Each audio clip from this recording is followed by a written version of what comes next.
সবাই একটু খেয়াল করে দেখো, এখানে লেখা হয়েছে তোমার গ্রুপ 1, ঠিক আছে? তো গ্রুপ 1-এর যে মৌলগুলো আসে না একবারে সিরিয়াল বাই সোজা, সেগুলোকে আমরা কি বলি?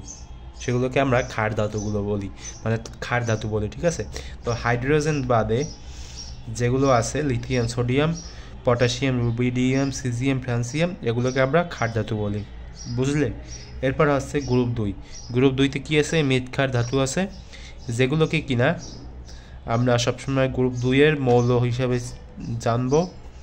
সেগুলো হচ্ছে তোমার বেরিলিয়াম, ম্যাগনেসিয়াম, ক্যালসিয়াম, এরপরে স্টেনসিয়াম, ব্যারিয়াম, রেডিয়াম, এগুলা গেল। এরপর হচ্ছে আমাদের সবচেয়ে গুরুত্বপূর্ণ যে জিনিসটা, মানে অনেক সময় এমসিকিউতে আসে, সেটা হচ্ছে যে তোমার মুদ্রা ধাতু।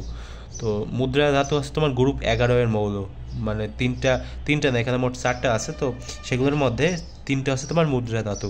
তো সেগুলো কি কি? কপার, সিলভার এবং হচ্ছে তোমার গোল্ড, এগুলো হচ্ছে খুবই গুরুত্বপূর্ণ। এরপরে এখানে দেখো কি লেখা, G18, মানে হচ্ছে তোমার গ্রুপ 18। তো গ্রুপ 18-এর মৌলগুলো কী সেগুলো তো আমরা সবাই জানি যে এগুলো হচ্ছে তোমার নিষ্ক্রিয় মৌল, গ্যাস, যেগুলো কিনা হচ্ছে হিলিয়াম, নিয়ন, অর্গন, ক্রিপ্টন, জেনন, এগুলো আর কি। তো ভালো কথা গেল। এরপরে এখানে আমি কি লিখছি দেখো, G17 অর্থাৎ হ্যালোজেন, মানে গ্রুপ 17-এর যে মৌলগুলো সেগুলো আছে মূলত তোমার halogen, fluorine, chlorine, bromine, iodine,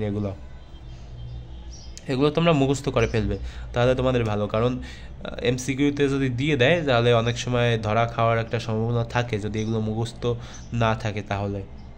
তো মুখস্থ করার চেষ্টা করবা। এরপরে দেখো এখানে কী লেখা আছে, G16। এগুলো তোমাদের আসে না, স্যালকোজেন। এগুলো আছে আমরা যারা এইচএসসিতে আসি বা যারা এইচএসসিতে উঠবা পরবর্তীতে, তারা দেখতে পারবা যে এখানে তোমার স্যালকোজেন নামে একটা গ্রুপ আছে, সেটা হচ্ছে তোমার 16। তোমার জেনে রাখা ভালো, সমস্যা নেই, জানলেও কোনো ক্ষতি নেই, তো জেনে থাকলে সুবিধা আছে।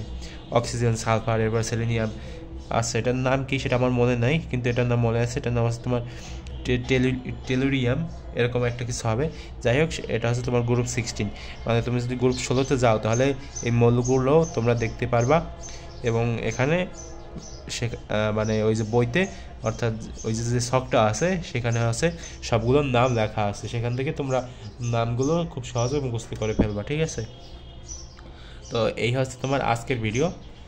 তো তোমরা যদি আরও এইগুলো সম্পর্কে আর কি জানতে চাও, মানে এরকম শর্টকাট যদি ট্রিক্স বা এরকম টিপস যদি চাও, তাহলে তোমরা এই চ্যানেলটাকে ফলো করতে পারো, বুঝলে সবাই? তো দেখা হবে পরবর্তী কোনো ভিডিওতে।